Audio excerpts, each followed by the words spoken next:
Señor, amén. Bien, hermanos, gracias. Bien, entonces vamos a estudiar el día de hoy el libro de Corintios capítulo 5, ¿ya? Entonces, ya tienes el libro de Corintios capítulo 5, estupendo. Vamos a hablar sobre un tema bien polémico, al mismo tiempo bien cuestionado quizás también, y de alguna manera también delicado.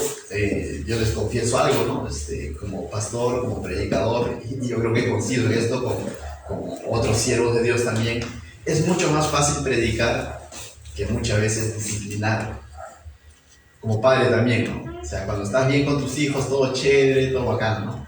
Cuando tienes que disciplinar, como que hay una situación que sabes que tienes que hacerlo, pero al mismo tiempo cuando los chicos ya crecen es un poco más complicado, ¿no? Porque pasan pensamientos, ¿no? Y si se me revela, y si se me va, y si esto, y si aquello, no sé si te ha pasado, ¿no? También pasa esto en el ámbito de la iglesia también, y estaba pasando también en Corinto, y Pablo habla sobre la disciplina, ¿no?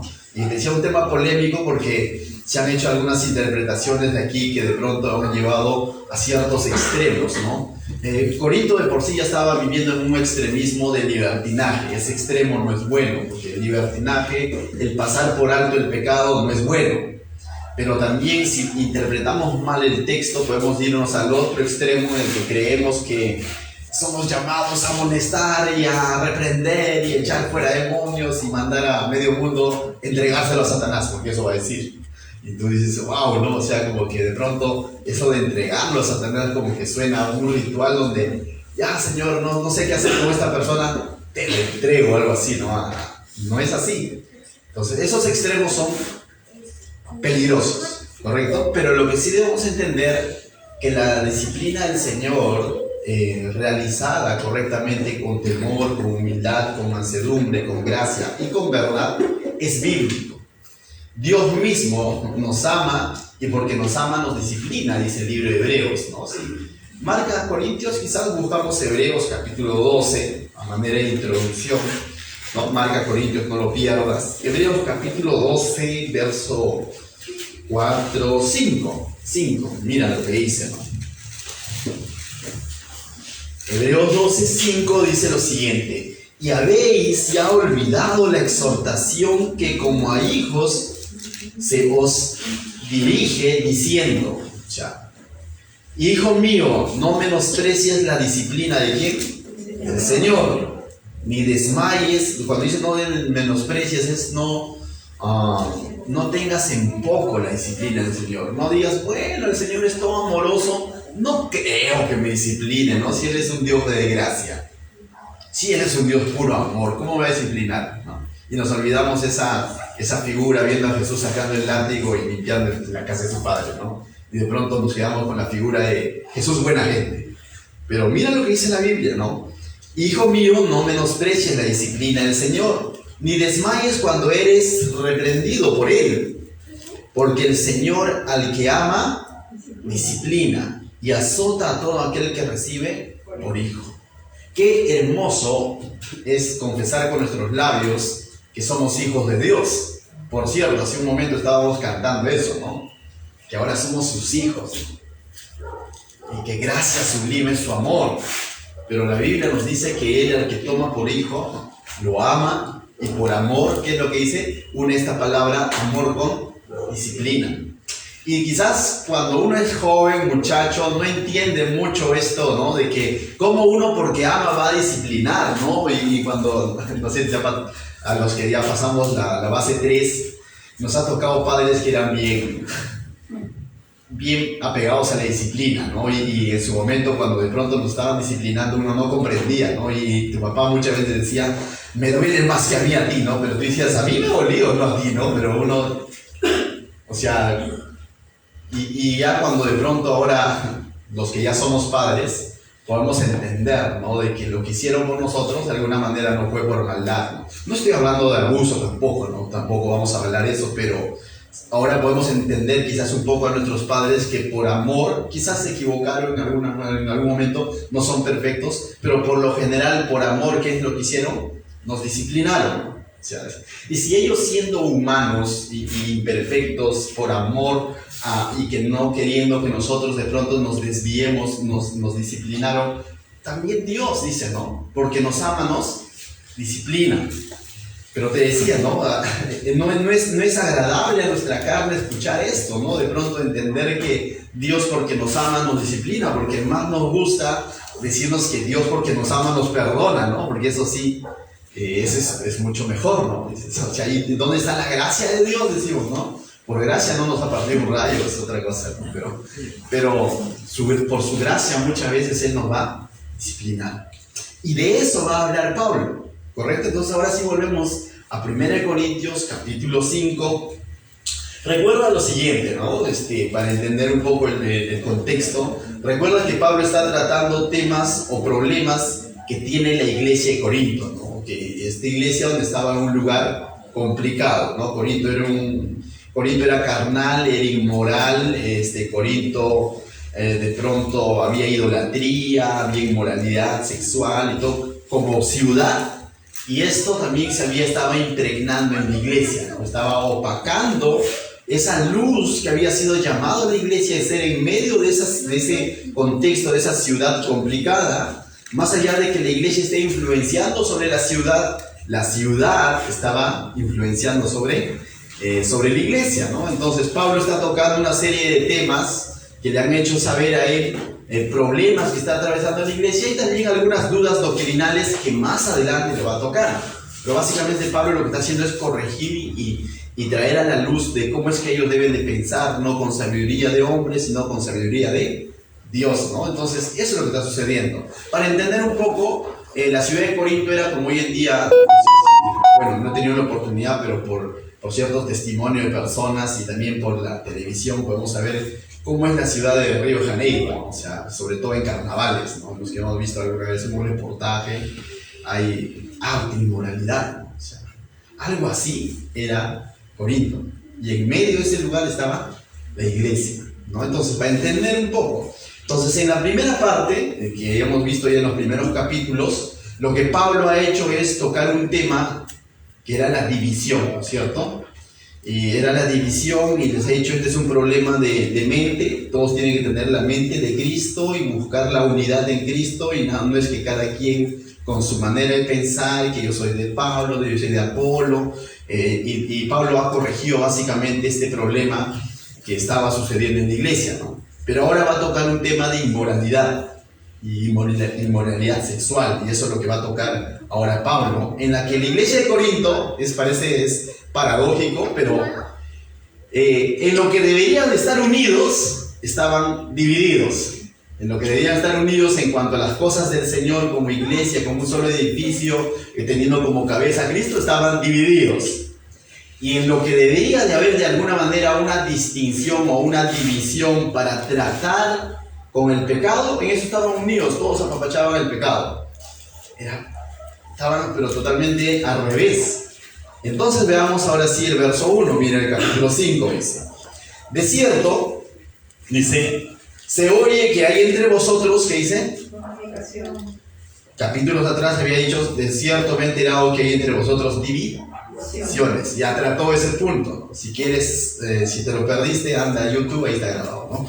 Pero ahora ya va a tocar otro tema y que dice, diciendo chévere. Bien, dice, de cierto se oye que hay entre vosotros fornicación, y la fornicación cual ni aún se nombra entre los gentiles, tanto que alguno tiene la mujer de su padre. Y tú lees esto y dices, ¿esto sucedía en la iglesia? Dices, ¿no? O sea, como que nos sorprende, ¿no? O sea, ¿cómo puede suceder esto? Pablo también está sorprendido con todo esto, pero se ha enterado. Se ha enterado, dice, de cierto que se oye que hay entre vosotros. Esa palabra entre vosotros significa que estaba formando parte de la iglesia. Entre los creyentes estaba sucediendo esto. Dice, entre vosotros hay fornicación. Y ahora esta palabra fornicación viene de una palabra griega conocida porneia. Justamente de ahí se deriva la palabra pornografía. O sea, de esta palabra porneia. ¿Y qué involucra esto de fornicación? Según el contexto, involucra muchas cosas que tienen que ver con inmoralidad sexual. En algunos casos son tener relaciones sexuales antes del matrimonio.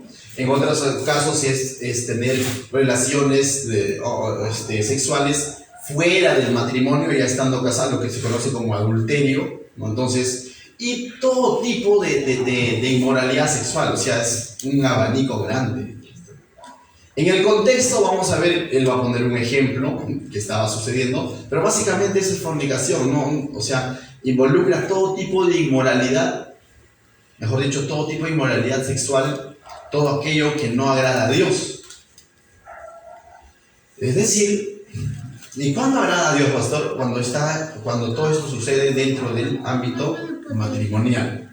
Todo eso fuera de lo que Dios ha instituido y ha establecido, simplemente es fornicación, ¿no? Y en resumen, ¿no? Y Pablo va a tocar esto, ¿no? Esta inmoralidad sexual que estaba pasando, ¿dónde? Dentro de la iglesia. Tanto, dice, y es interesante porque, ¿sabes por qué? No solo estaba sucediendo dentro de la iglesia, sino que aún entre los corintianos, pues ya hemos hablado, ¿no? ¿Cuál era la fama de los corintianos? Inmorales. Pero aún fuera de la iglesia no se veía algo tan escandaloso como eso. ¿Te das cuenta? O sea, ¿te das cuenta de la gravedad del asunto? Lo que Pablo está diciendo, ni siquiera los no creyentes, los corintianos que tienen fama de inmorales, se comportan así. Entonces es algo realmente grave que está sucediendo dentro de la iglesia. Y ahí dice, ¿no? Tanto que alguno, o sea, cuando dice alguno, tanto así, o sea, había otros casos más, pero Pablo está mencionando este caso en particular. Pero no es que era el único, por cierto, sino que Pablo dice, tanto que alguno tiene, ¿qué dice? La mujer de su padre. No es su madre, porque hubiese dicho está con su madre. Entonces, pastor, ¿cómo entendemos esto? Era su madrastra. No sabemos si la mamá había fallecido o este hombre estaba divorciado y de pronto ahora tenía una nueva pareja. Pero esa persona, este varón que estaba congregando, que estaba dentro de la iglesia, estaba teniendo una relación, fornicación, una relación sexual, amorosa y todo lo que involucra esto, con la mujer de su padre. Y a mí me causa, dice, ¿esto sucedía en la iglesia? Sucedía en la iglesia. ¿Era algo prohibido por Dios? Claro que era algo prohibido por Dios. Y uno podría decir, ¿en qué parte de la Biblia dice? ¿No? O sea, definitivamente, la Biblia dice, los que hemos estudiado el libro de Levítico, vas a acordarte tú, Levítico 18, verso 8, anótalo, luego lo buscas en casa, dice, no, la desnudez de la esposa de tu padre no descubrirás, en el sentido de que no te llegarás a la esposa de tu padre, ¿no? Más allá de que diga, no, pero es que quizás el padre la maltrataba y ya no estaban juntos, no había excusas, sino simplemente estaba prohibido y está prohibido, ¿no? Esto era inmoralidad sexual. Y estaba sucediendo en Corinto. Recuerda, no era el único pecado, pero es uno de los pecados que Pablo está mencionando, ¿correcto? Ahora, ese es el primer problema. De por sí ya de que esté sucediendo esto es un problema, pero un problema adicional a esto es la actitud que estaba tomando la iglesia frente a esta realidad. O sea, de por sí eso ya es un problema, lo que estaba sucediendo. Pero ahora, ¿qué actitud estaba tomando la iglesia frente a esto? Verso 2, mira, el segundo problema. Y ustedes, y vosotros, dice, ¿no? Y ustedes estáis, ¿qué dice? Envanecidos. O sea, esta palabra, su sinónimo es orgullosos. Y ustedes están orgullosos, están envanecidos, se jactan. Y tú dices, ¿cómo se pueden jactar de tal cosa? ¿No? Diciendo a la iglesia, mire, y ustedes están envanecidos, ¿no deberéis más bien haberos lamentado? ¿No deberían más bien lamentarse? El sinónimo de esta palabra lamentarse es dolerse, guardar luto. O sea, un luto es como que está pasando una tragedia, ¿no? O sea, como que no debería más bien ustedes dolerle esta situación, le está diciendo Pablo. Y está haciendo una pregunta retórica que, por cierto, la respuesta la tenemos, ¿no? Sabemos de que lo mínimo que Pablo estaba esperando es que la iglesia se preocupe por esta situación y diga, no puede estar pasando. Pero la iglesia estaba haciendo todo lo contrario. ¿Qué estaba haciendo? Estaba envanecido. Dice, ¿no deberéis más bien habernos lamentados para que fuese quitado de en medio de vosotros el que cometió tal acción? Dice. Y tú dices, pero ¿cómo es que de pronto se jactaban de algo así? No se jactaban tanto del hecho, ya no tanto decían, oh, like para él, sino más bien se jactaban en el sentido de decir, nosotros somos una iglesia de mente abierta, todos son bienvenidos, hay que tener gracia por ese varón, no importa, pero Dios lo va a perdonar. Nosotros somos más amorosos que Dios, ¿no? O sea, estaban pretendiendo ser más buenos que Dios mismo. Y más allá de dolerse por el pecado de esta persona, ellos estaban jactándose, más adelante lo va a volver a decir, se estaban envaneciendo de cuán buenos son ellos porque tienen mente abierta.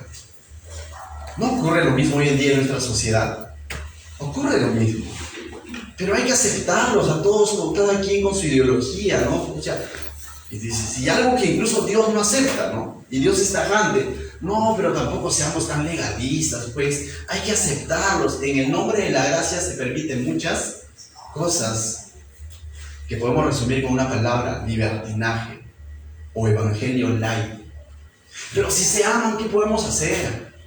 Y esa es la actitud que estaba tomando la iglesia frente a lo que estaba ocurriendo. Y ese era un problema adicional a lo que ya estaba ocurriendo.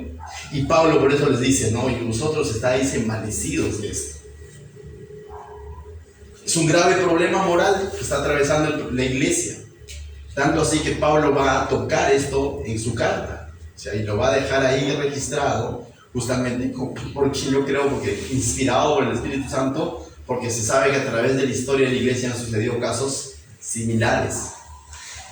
Y algunos han tomado estos textos para actuar de manera correcta y evitar lo que estaba sucediendo en Corinto, y otros simplemente han hecho caso omiso del texto y han sido permisivos con el pecado. O sea, y hoy en día podemos ver países donde, por ejemplo, se hacen llamar cristianos, iglesias cristianas, y hacen matrimonios homosexuales. Y no hay problema. Y dice, pero ¿cómo lo vas a juzgar tú si Dios no lo juzga? Y tantas cosas, ¿no? Y en nombre de la gracia se cometen desgracias, ¿verdad? O sea, y eso es lamentable. Y Pablo está corrigiendo, ¿no? Dice, entonces, el pecado dentro de la iglesia debería de producir lamento. O sea, dolor. No estoy hablando de cualquier pecado, estamos viendo el texto, el contexto, es un pecado que era deliberado, era algo abiertamente contra Dios. Que aún fuera de los no creyentes, del círculo no creyente, no se veía, pero en la iglesia se estaba dando, ¿no? Con esto no estoy diciendo, oh, el hermano falló en algo, entonces, no. Estamos hablando de un pecado que era abiertamente contra Dios, inmoralidad.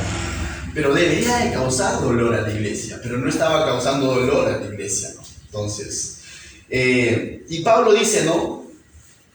Debería haber este lamento para que fuese quitado de en medio. Dice, esta persona estaba tranquilo, ¿no? O sea, él estaba cómodo, estaba teniendo koinonía, comunión con los hermanos, todo, ¿cómo dicen en inglés? Peace and love, ¿no? Algo así. Amor y paz, ¿no? Todo bien y no pasa nada, ¿no? Entonces, y de eso, más adelante, te digo porque me adelanto al texto, más adelante Pablo va a decir que con ellos ni comas. O sea, y tú dices, wow, ¿qué tan extremista está diciendo Pablo? Bueno, tiene sus razones bíblicas por el cual lo está diciendo. Entonces, es que a veces nos da miedo o da cierta, ¿qué se podría decir, no? Les decía en un principio, a veces como que no queremos tocar la situación, ¿no? Para no meternos en problemas incómodos, ¿no?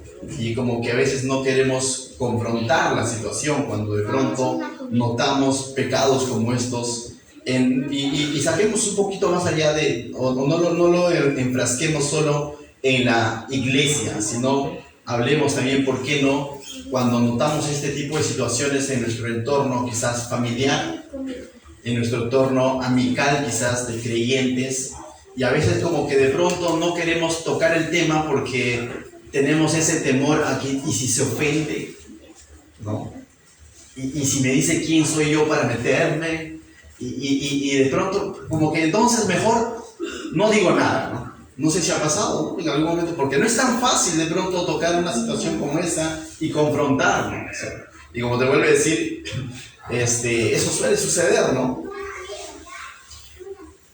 Pero qué triste es cuando de pronto el pecado en alguien que es muy allegado a ti o en nosotros mismos, ¿no? Ya no causa dolor. Recordemos que la Biblia hace una similitud entre pecado y la lepra. El pecado y la lepra. Cuando la lepra ha avanzado de tal manera en la persona, lo vuelve, dice, insensible. Y el pecado muchas veces hace eso en nuestra vida. Al principio como que nos puede causar cierto dolor, cierto lamento, decir, oye, le estoy fallando a Dios, le estoy fallando a mi pareja, le estoy fallando a mis padres, le estoy fallando a mi familia, sobre todo cuando tenga que ver con el ámbito sexual, ¿no? Entonces como que puede haber cierto lamento y cierto pesar o cierto remordimiento quizás de decir, oye, pero esto, yo ya soy cristiano, no debo de hacer esto, pero llega a un punto donde ya no causa eso, y eso es triste. Llega a un punto donde ya no está tan mal pecar, ¿no? Porque ya me amoldé a esa lepra, porque ya me volví insensible. Y eso es lo que está sucediendo con la iglesia de Corinto. Y es algo por lo que nosotros debemos orar, ¿no? Que cuando en algún momento caemos en pecado, sea chiquito, sea grande, o de cualquier color que sea el pecado, debe de causar dolor en el Hijo de Dios, de que estamos fallando a Dios, de que estamos teniendo en poco su sacrificio. Y ese causar dolor no nos puede llevar solamente a llorar ese día y mañana seguir pecando, sino ese dolor que genera debe llevarnos al arrepentimiento y a voltear nuestra manera de ver, a dar esa vuelta de 180 grados y abandonar el pecado. Esa es la idea de que pueda causar dolor en el corazón del ser humano cuando de pronto cometemos un pecado. Pero es triste cuando de pronto el pecado se ha impregnado en nuestra vida y así como la lepra nos ha vuelto insensibles. Es triste. Entonces, constantemente autoevaluemos, ¿no? Examinémonos a nosotros mismos en cuanto si de pronto caemos en pecado, ¿no? ¿Con qué actitud tomamos de pronto cuando nosotros caemos en algún tipo de pecado? ¿Cuál es nuestra actitud? ¿Cuál es nuestra reacción ante este pecado? Decir, bueno, Dios lo perdona todo, tranquilo, es un Dios de gracia. O decir, ¿por qué lo hice? Señor, ayúdame. ¿Qué dice Juan en su carta? Si confesare vuestros pecados, si lo confiesas. Y esta palabra confesar no es el simple hecho de decir, Señor, dice esto, no, Él ya lo sabe todo. La palabra confesar es cuando dice Juan, si confesare vuestros pecados, Él es fiel y justo para perdonarlos. ¿Has escuchado esa parte? Sí, está en 1 Juan 1:12, por ahí debe estar, o 5:12 creo. Pero esto, si confesare vuestros pecados, esta palabra confesar es si tú estuvieras de acuerdo, si tú reconocieras que realmente has fallado a Dios, y estás de acuerdo que a lo que tú has hecho, Él lo llama pecado, Él es fiel y justo para perdonar. Pero si yo le cuento al Señor, mira, no ha sido tan grave, pues, pero ya, yo sé que tú me perdonas. O sea, yo no estoy tomando conciencia de que lo que he hecho está ofendiendo a Dios. Entonces, justamente este dolor que de pronto causa el pecado cuando cometo pecado, debe de llevarme al arrepentimiento. Y no a la autojustificación de decir, pero si otros pecan peor. Entonces, si yo respondo de esa manera, estoy minimizando mi pecado. En ese mismo instante, si yo digo, esto no va conmigo, pero que va con Gisela, ¿no? O yo creo que esto más le cae a tal, o sea, estoy minimizando de que yo no podría caer en esto. Entonces, tiene que ver mucho la actitud que nosotros tomamos, ¿no? Seguimos, verso 3 de 1 Corintios capítulo 5, verso 3. Ahora, nos ha mostrado dos problemas. El problema en sí de la inmoralidad que estaba sucediendo y el problema de la iglesia que estaba permitiendo esto, de la iglesia que estaba siendo permisiva. Y cuando digo iglesia no me refiero solo a los líderes, sino todo el cuerpo de iglesia estaba envaneciéndose de esto, diciendo, bueno, mira qué amorosos que somos, ¿no? Aquí todos son bienvenidos. Y aunque eso es cierto, pero no, eso no significa que deberíamos de apañar, ¿no? Entonces, el verso 3, Pablo va a comenzar a decir algo muy interesante, que debemos de juzgar el pecado. Y tú dices, pero a mí se me ha quedado cuando dice, no juzguéis para que no seáis juzgados. Ya hemos explicado la semana pasada en qué contexto Jesús dice eso y qué palabra usa Jesús cuando dice no juzguéis para que no seáis juzgados. La palabra que usa es no condenéis. Nosotros no somos llamados a condenar o a hacer juicio de sentencia. Y eso es lo que Jesús está diciendo, ¿no? No nos corresponde eso. Pero el juzgar en el sentido de discernir entre lo bueno y lo malo, a eso sí somos llamados. ¿Y cómo yo voy a discernir entre lo bueno y lo malo? No según mi criterio, no según mi opinión, sino voy a discernir entre lo bueno y lo malo a la luz de la palabra.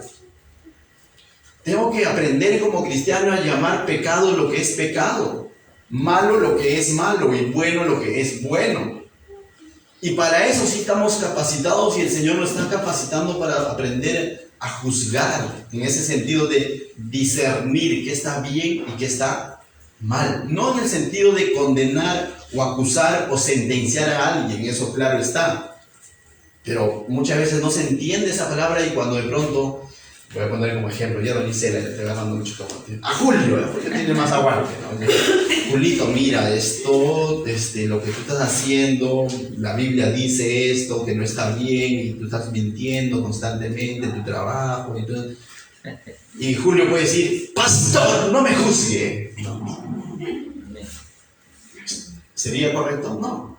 Porque justamente estamos discerniendo un hecho conforme la palabra, donde dice que mentir está mal y está siendo hecho, como le decíamos la semana pasada, con gracia, pero al mismo tiempo con la verdad del Señor, ¿no? Pero normalmente eso ocurre, ¿no? No me juzgues, así a la ligera, porque no nos gusta. Lógicamente, cuando somos exhortados, somos corregidos, no va a agradar a la carne, no va a agradar de por sí, va a tocar esa parte que está todavía ahí viva, quizás escondida, chiquita, llamada orgullo, ¿no? ¿Y quién es él si eres peor que yo? ¿Quién es él para decirme que...? Eso es lo que usa el enemigo muchas veces, ¿no?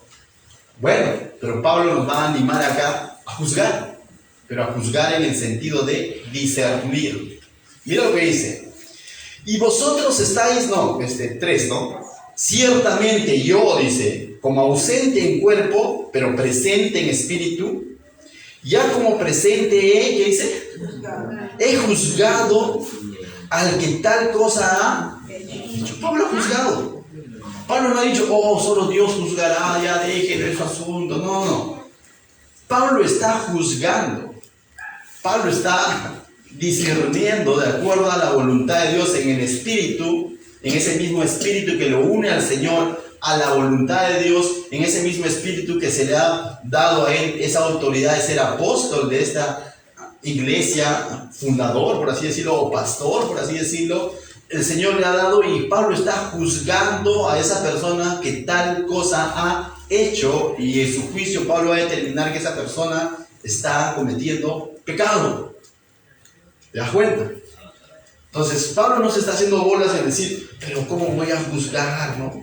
Pablo es claro en decir que él está juzgando el pecado de esa persona.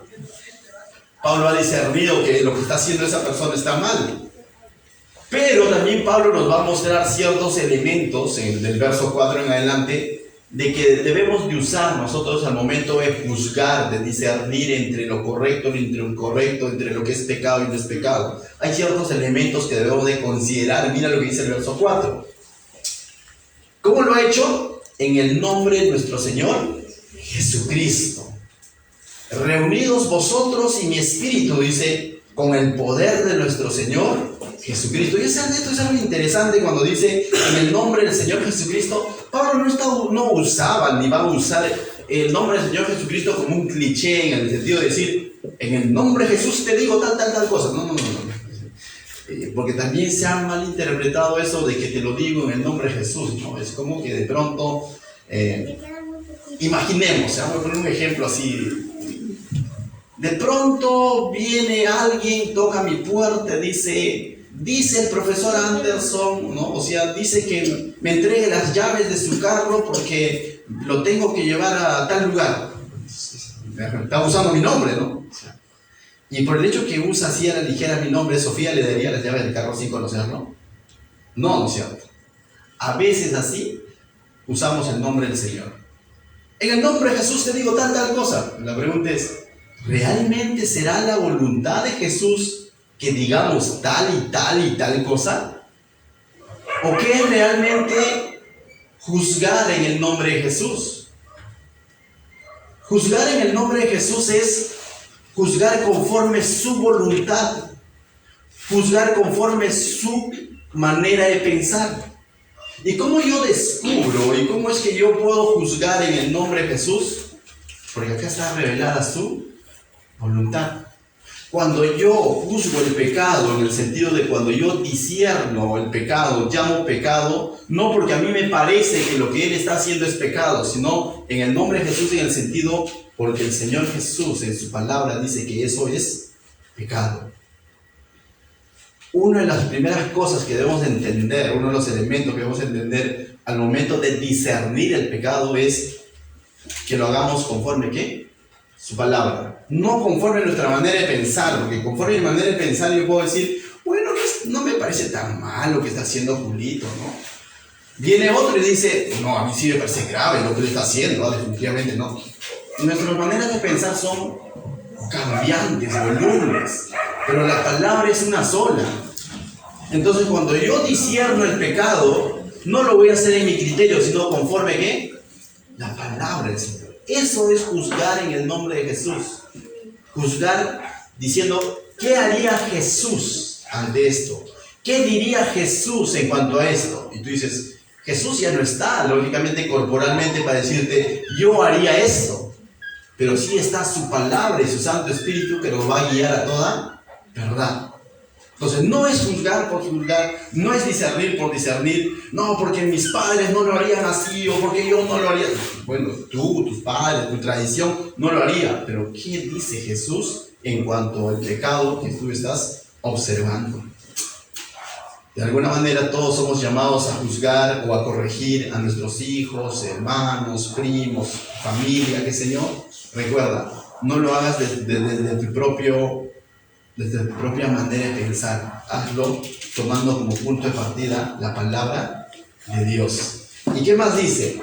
Reunidos vosotros y mi espíritu. Y es interesante, Pablo, porque él no está aplicando autoritarismo en cuanto a la situación de esta persona, sino que nos está llevando a ser copartícipes a quienes, a la iglesia.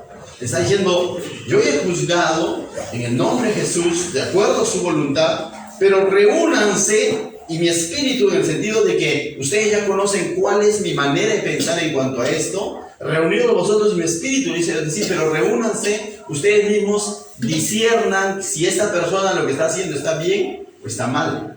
Y lógicamente lo está haciendo en un contexto de iglesia, porque estas personas, en su mayoría, o como cuerpo de iglesia, estaban envanecidos con el pecado, mas no se estaban lamentando y no estaban viendo las consecuencias del pecado de esta persona que se estaba acostando con la mujer de su padre, ¿no? Entonces Pablo le está diciendo, reúnanse, yo en el espíritu estoy ahí, ustedes saben cuál es mi manera de pensar, pero disciernan esto, juzguen esto.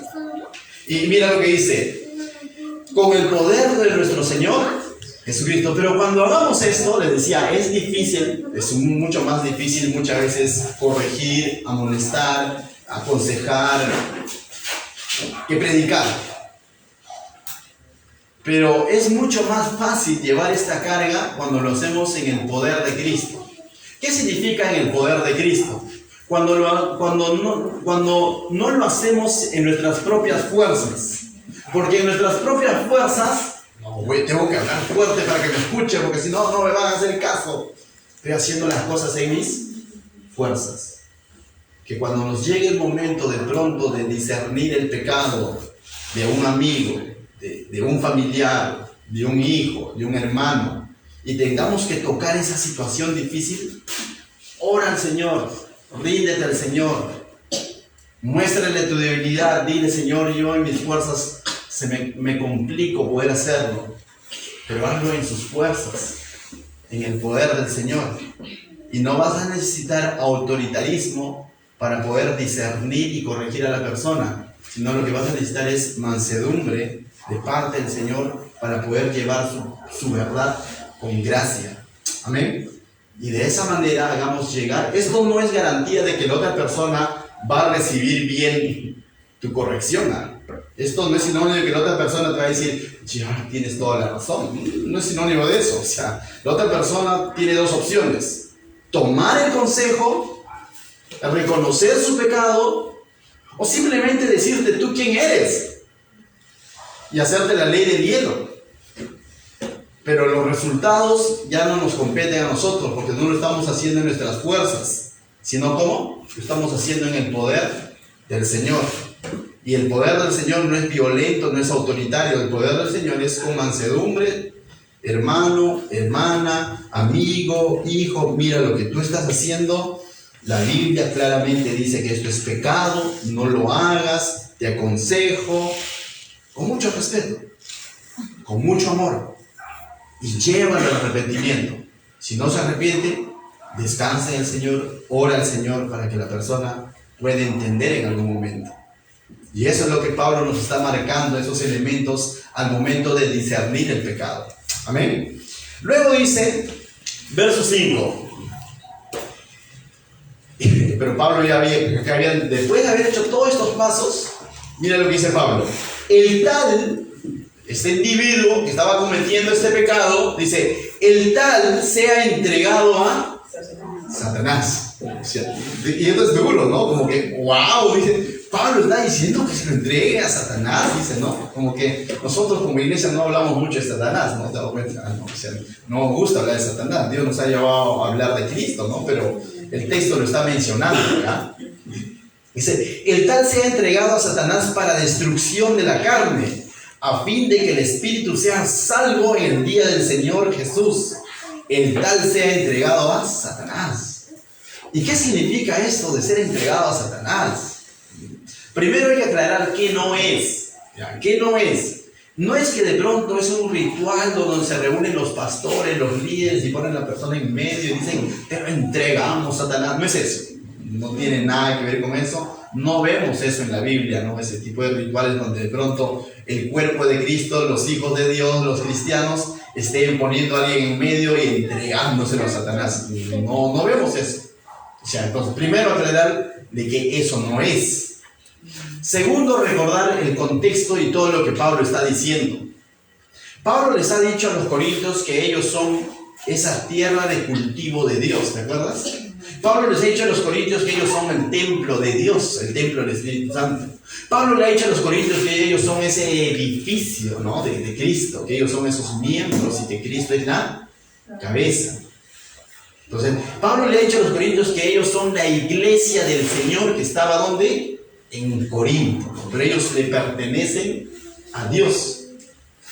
En el mundo hay dos cosas: ¿le perteneces a Dios o le perteneces a ese personaje, Satanás?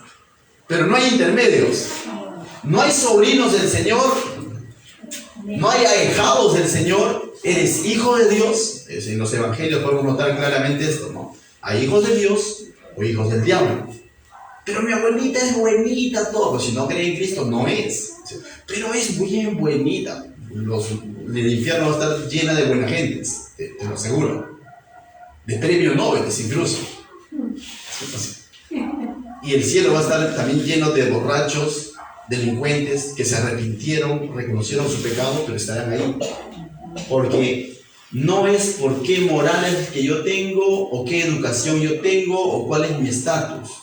Definimos aquí para el que cree vida eterna y el que no cree se pierde. Así de claro. Hay dos familias. Entonces, en resumen, ¿le perteneces a Dios o le perteneces a Satanás? Pero no hay de otra. ¿Me dejo entender? Entonces, si nosotros entendemos esto, entonces también vamos a entender esto de decir, ¿no? Esta persona que está cometiendo este pecado deliberado de estar con su madrastra en una relación, esta persona está en medio de la iglesia creyendo que es parte de ese edificio de Dios, creyendo que es esa tierra de cultivo de Dios. Y él está cómodo diciendo, no pasa nada. Y Pablo le dice, hey, esa persona, ese tal, ha de ver que no está viviendo conforme al edificio de Dios, que no está haciendo tierra de cultivo de Dios, que su manera de pecar deliberadamente es más la forma de vivir de un corintiano, peor que un corintiano, que la de un hijo de Dios. Y por ende háganle ver de que él no está formando parte del cuerpo de Cristo, aunque esté en medio de la iglesia. Por lo tanto, ábranle los ojos. Pero no le van a abrir los ojos para de pronto condenarlo y decirle, hey, tu manera de vivir no es de cristiano y probablemente tú no eres cristiano, ¿no? Sino que va a suceder todo esto en el sentido de decir, evalúa tu cristianismo, ¿para qué? Lo dice ahí. No es que de pronto hagan de ver esto, abren, quiten, abren los ojos y ya que veamos ya su asunto, ¿no? Sino, mira, dice, entrégaselo a Satanás, ¿para qué dice? Para destrucción de la carne. Y cuando hablamos de la carne no nos referimos, ya hemos visto que Pablo ha usado este término carnal, no nos referimos a la carne, al cuerpo, ¿no? A tu piel, tus huesos, no, cuando está hablando de la carne está justamente a todo lo que involucra la vieja manera de pensar, la vieja naturaleza pecaminosa. Esa vieja naturaleza pecaminosa de este individuo necesita ser destruida, necesita ser extirpada, necesita ser sacada. Y este individuo necesita entender que si va a estar en medio del edificio del Señor, formando el cuerpo del Señor, si eso fuese así, eres una nueva criatura. De tal manera que las cosas viejas ya fueron y no tiene por qué estar viviendo así. Pablo en su carta a los Efesios diría, ¿no? Despojaos del viejo hombre. O sea, despojaos. En el sentido de que como creyentes, como cristianos, como miembros de la iglesia de Cristo, no podemos estar viviendo en comunión con el pecado como si no nos hubiéramos nacido de nuevo, o no podemos estar viviendo como el viejo hombre que no conocía a Cristo. Y esa es la intención y el propósito de Pablo, de decir, de que esa persona abra los ojos, que se dé cuenta que los hijos de Dios no son así, para que justamente toda esa concupiscencia sea destruida. Y mira lo que dice el texto: a fin de que el Espíritu, dice, a fin de que el Espíritu sea salvo. Y esta persona será salvo siempre y cuando se arrepienta, ¿no? Y siempre y cuando realmente entienda que el que está en Cristo, ¿qué es? Nueva criatura. Y que esa vieja manera de vivir no está de acuerdo a la mente de Cristo.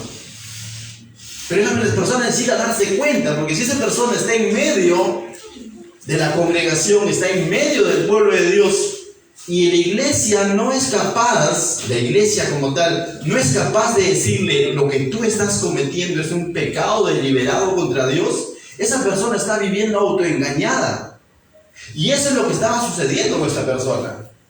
Porque los corintianos estaban siendo peace and love, paz y amor, todo chévere. Oye, pero está viviendo con la mujer de su padre y está en fornicación. No hay problema.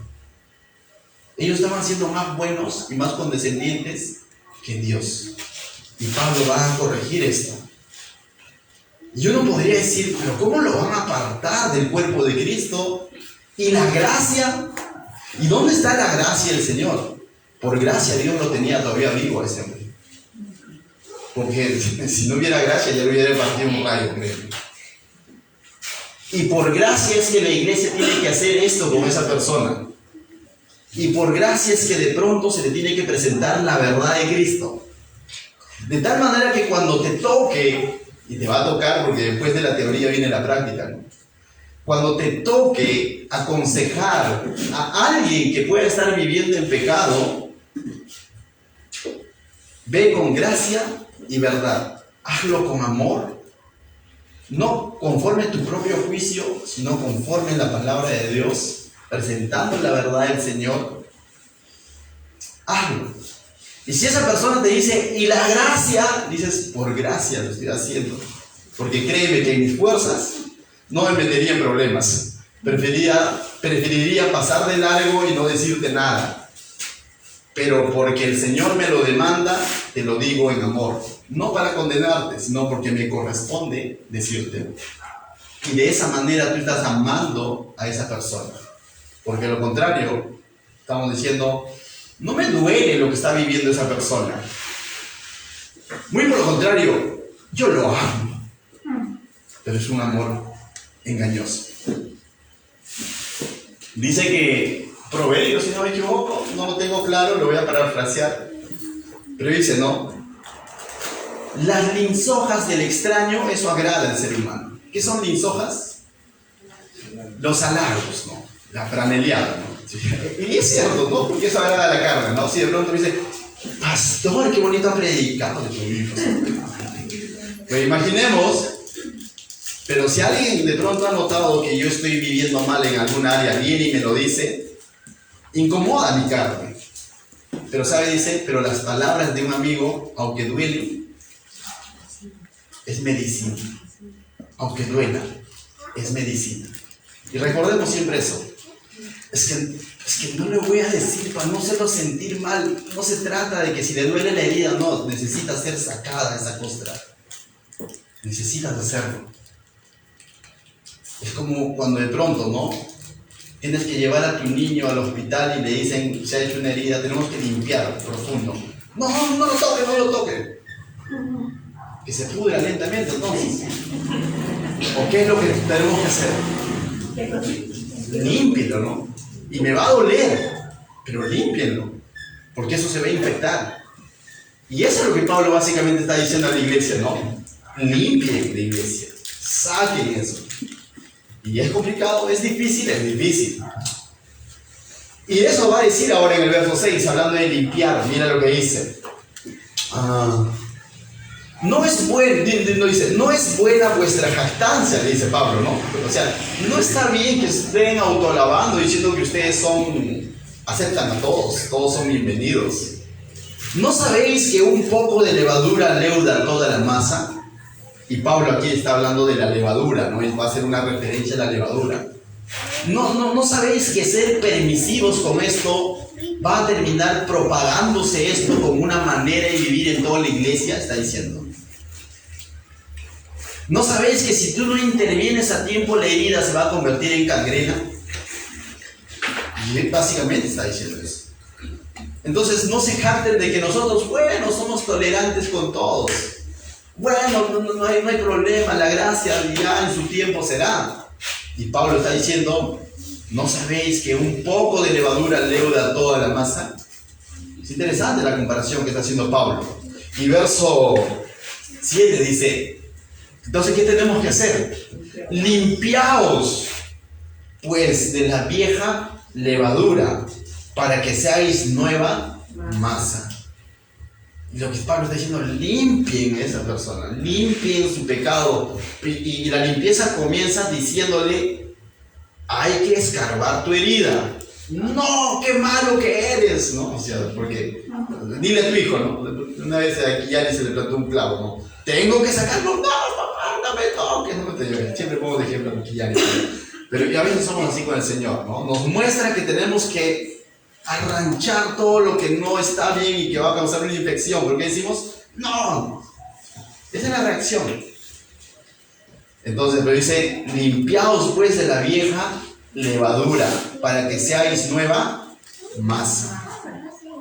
Es decir, si eres una nueva criatura, déjate limpiarnos. Vive como una verdadera masa.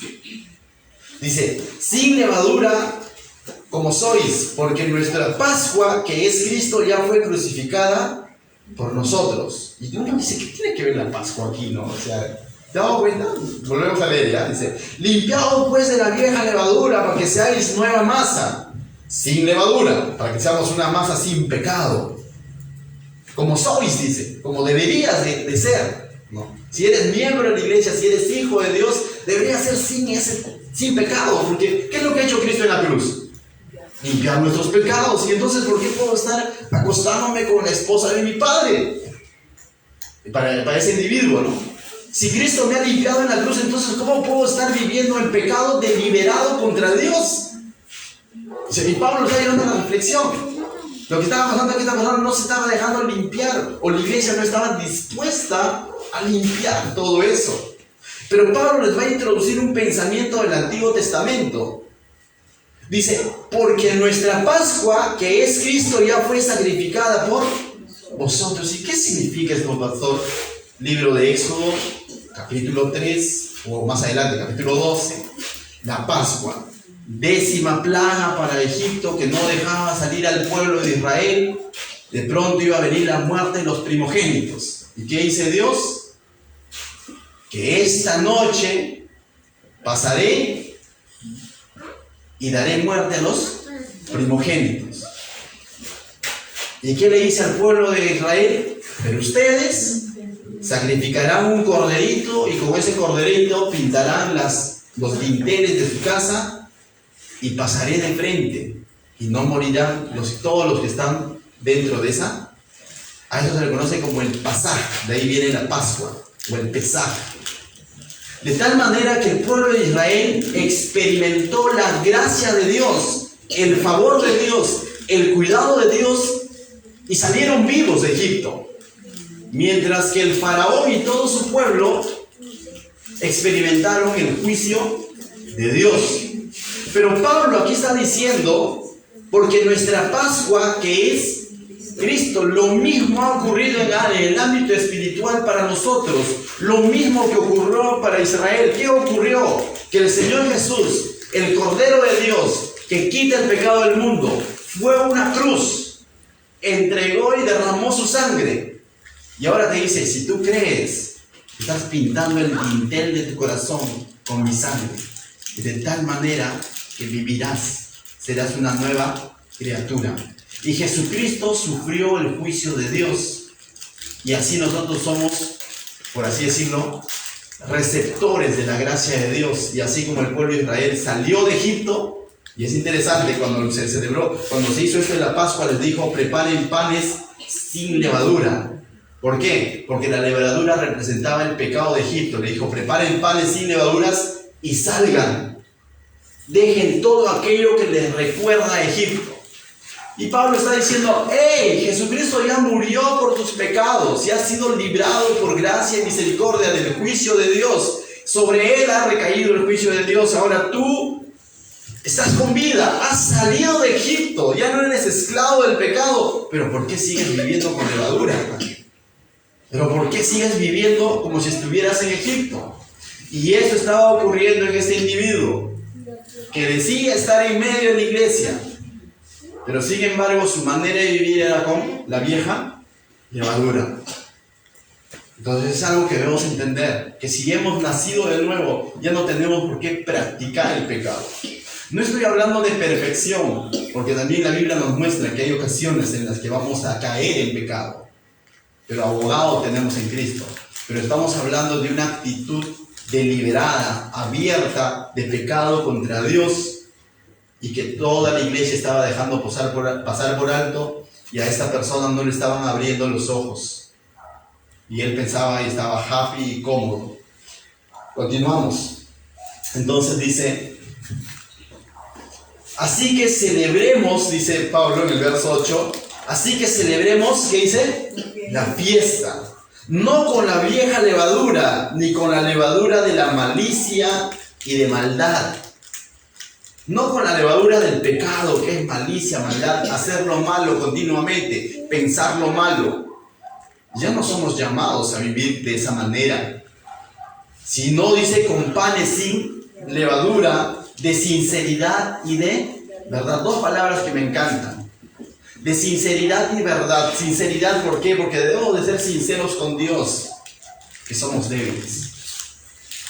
Y aunque celebramos nuestra nueva naturaleza en Cristo, y aunque celebramos y cantamos con nuestros labios que somos hijos de Dios, debemos de ser sinceros y decir, Señor, sin ti somos débiles, propensos al pecado, tentados constantemente, y muchas veces caemos en esa tentación. Es ser sincero. No decir, bueno, yo ya no voy a caer nunca. Pero al mismo tiempo dice con sinceridad y de verdad. Pero hay una verdad. Cristo ya murió por tus pecados, de tal manera para que ya no sigas viviendo como si estuvieras en Egipto. Pero hay una verdad, que a Dios no agrada el pecado. Debemos ser sinceros y reconocer que somos débiles, pero que eso no nos puede ser permisión para vivir el pecado, que lo que Dios llama pecado es pecado. Amén. Pero a veces decimos, ¿no? La gracia o la libertad llevada a un libertinaje. Soy débil, pues ¿qué voy a hacer? Dios me va a perdonar. O sea, estoy siendo sincero, pero estoy diciendo, Dios me va a perdonar igual. Pero no estoy diciendo todo veraz, porque la Biblia dice que a Dios no le agrada el pecado. Y aunque me va a perdonar, pero no le agrada. Y se me va a perdonar siempre y cuando yo me arrepienta de corazón. Y diariamente me humille y reconozca que soy débil y dependo de Él. No me va a perdonar diciendo, voy a hacer lo que quiero y bueno, ya, algún día me perdonará. No. Eso no puede ser la manera de pensar de una nueva criatura, de un creyente. Verso 9 dice, aquí Pablo va a hacer unas cuantas aclaraciones a todo esto. Dice, os he escrito por carta, dice Pablo. ¿Te acuerdas que le decía en el primer estudio que tuvimos de Corinto? Les decía que Pablo previamente ya había escrito una carta, la carta perdida, ¿no? Entonces acá dice, ¿no? Os he escrito por carta, pero si estamos en 1 Corinto, ¿cómo es que la había escrito? Bueno, la carta perdida. Que no os juntéis con los fornicarios. Y Pablo ya les había escrito por carta que no se junten con ¿quiénes? Con los fornicarios.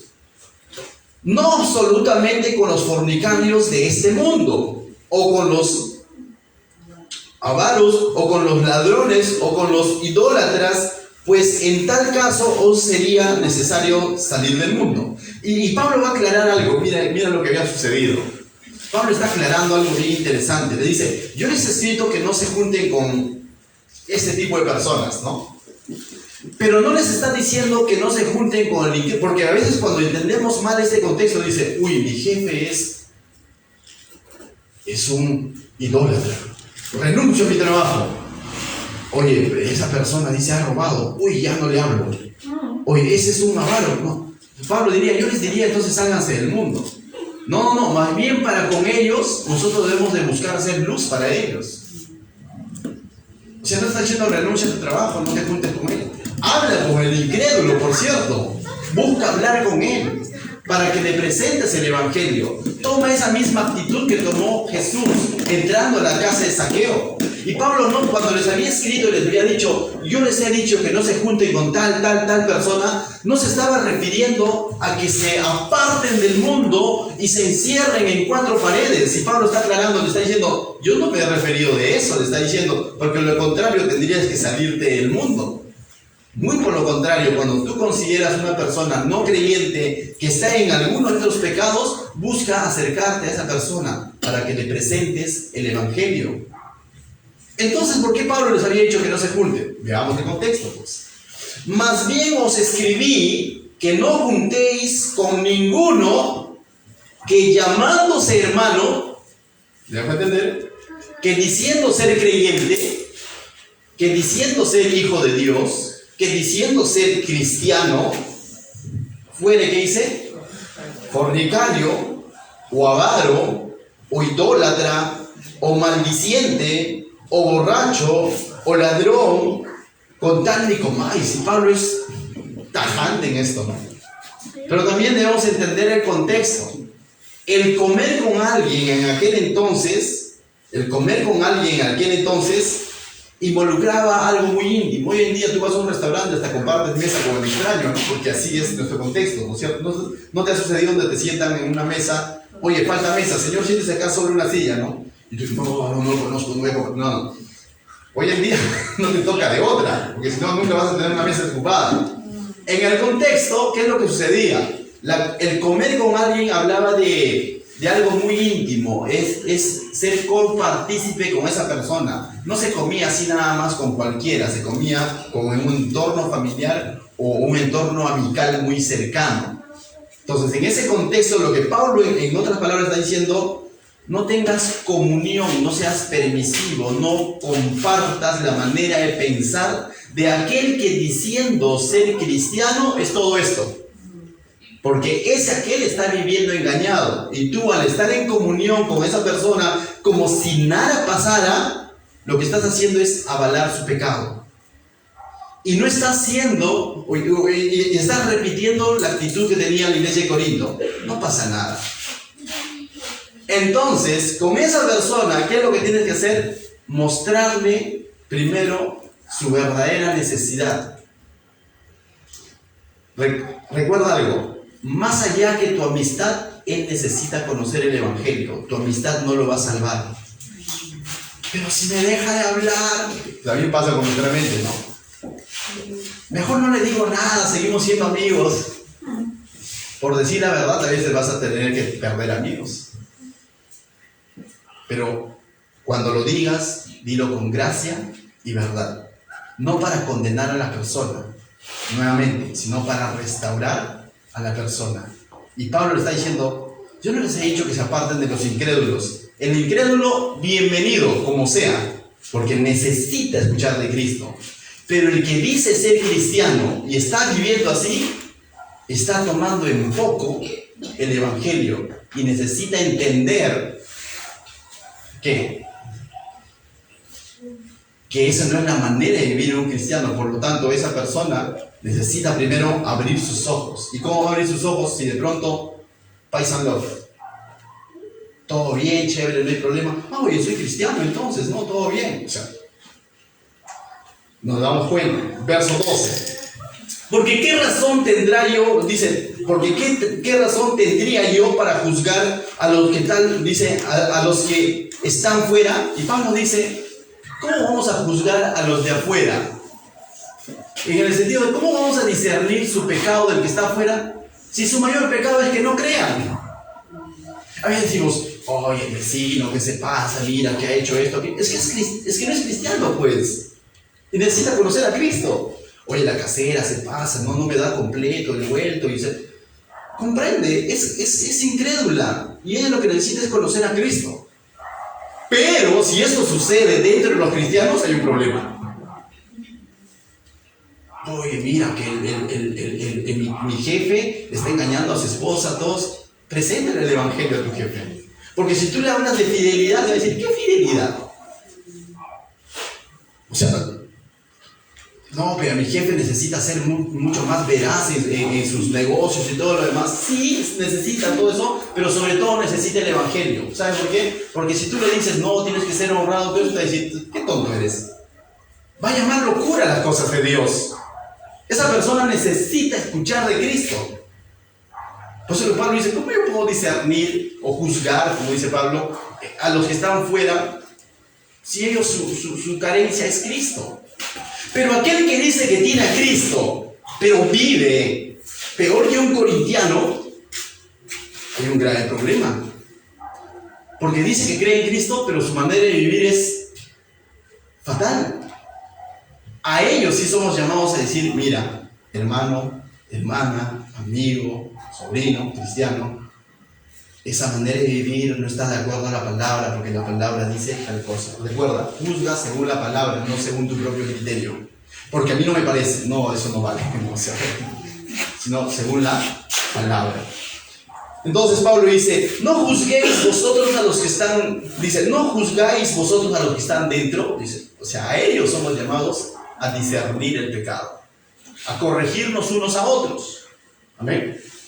Porque también debemos estar dispuestos en algún momento a ser que disciernan nuestro pecado, ¿no? Estamos viendo desde una perspectiva de nosotros discerniendo el pecado de otro, pero ay, si nosotros somos los que de pronto vamos a ser amonestados. Complicado, ¿no? Entonces también este texto va por ese lado. Veamos desde esa perspectiva. ¿Qué hay si de pronto alguien viene y me dice, pastor, en el Señor, mire, la Biblia dice esto y usted está conduciendo su vida de esta manera? Tengo que tener la humildad de decir, uy, no me está hablando conforme a su manera de pensar, sino conforme a la palabra. Y si me está mostrando la palabra, y claramente la palabra está mostrando que la manera como yo estoy viviendo está contraria a la palabra, ¿qué debo de hacer? Agachar la cabeza, ¿no? O sacar mi carne. Entonces veamos desde los dos lados, ¿no? En algún momento vamos a ser corregidos. Bien, recuerda, después de la teoría viene la práctica. Bien, 13 dice. porque a los que están fuera, Dios los juzgará. Finalmente, Dios va a juzgar a los que no quisieron aceptar a Cristo, los que están fuera. Quitad pues a ese perverso de entre vosotros. Y Pablo aquí usa otra palabra fuerte, ¿no? Quitad a ese perverso de entre vosotros. Y está siendo tajante. Pero para esto Pablo ha presentado principios. ¿Cómo deben de tratar a esta persona? Ha enviado ya una carta previa. Y ahora Pablo está tomando ya, como se dice, la medida extrema, ¿no? No nos vayamos directo a la medida extrema, sino entendamos el contexto. Pablo está diciendo, quitad a ese perverso. Así como ha hablado de la levadura. ¿Por qué? Porque la levadura leuda toda la masa, porque esto se va. Y cuando hacemos eso con esa persona, no en el sentido de sacarlo físicamente, sino de hacerle entender que el cristianismo que está viviendo no es cristianismo y se está autoengañando, con el fin de ¿qué? De que esa persona se vaya, se condene, no, con el fin de que esa persona se arrepiente y diga, entonces quiero conocer a Cristo, porque he estado viviendo engañado.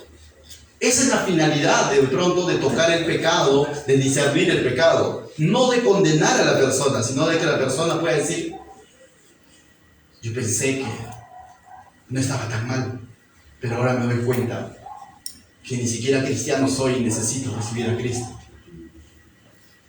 Y después de todo ese dolor que ha pasado, y toda la incomodidad que has pasado, estás ganando el alma de tu hermano. Pero si así no fuera, también estate preparado, porque no todos van a aceptar el consejo, la corrección de buena manera. O sea, no todos. Y te vuelvo a repetir, y a lo mejor hasta podrías perder la amistad, pero te vuelvo a recordar, más allá que tu amistad, esa persona necesita a Cristo. ¿Bien? Conclusión, como iglesia, si ves en alguien en pecado, mínimo, ¿sabes qué? Que te duela. Pero que no seamos insensibles ante el pecado de alguien más. Como iglesia, ante el pecado de nuestro hermano, de nuestra hermana, de un amigo cristiano. Abramos un poquito más el panorama, no solo Jesús Salvador, pero mínimo que nos duela. No seamos insensibles y decir, bueno, es su problema, pero mínimo que nos duela. Y ese dolor que nos lleve a orar por esa persona. Y ese orar por esa persona que nos lleve también a discernir su pecado a la luz de la palabra. Y ese discernir su pecado a la luz de la palabra, no conforme a mi manera de pensar, sino a la luz de la palabra, nos lleve a hablar con esa persona y mostrarle la palabra. Pero si no nos duele, el problema es mayor. Oremos para que nos duela. ¿Amén? Como iglesia, entonces el dolor que causa el pecado de mi hermano debe de llevarme a corregirlo con gracia, pero al mismo tiempo con la verdad. No apapachar el pecado, no apañar el pecado, sino mostrarle la verdad. Es decir, limpiarlo con la palabra. Si no escucha, no lo odies. Menospreció mi consejo. Ya, lo odio. No lo odies. No te es permitido odiar a la persona. No lo odies. Si no te escucha, no lo odies. Pero sí has de ver que la marca de la iglesia es la santidad y no el libertinaje. Nos corresponde hacerle ver eso. ¿Es difícil? Es difícil en nuestras fuerzas, pero dice que lo hagamos en el poder ¿de quién? De Cristo. Recuerda, si Dios establece disciplina a tu vida, es para rescatarte, no es para condenarte. Recuérdalo, claro. Si Dios establece y trae disciplina a tu vida, es para rescatarte, no es para condenarte.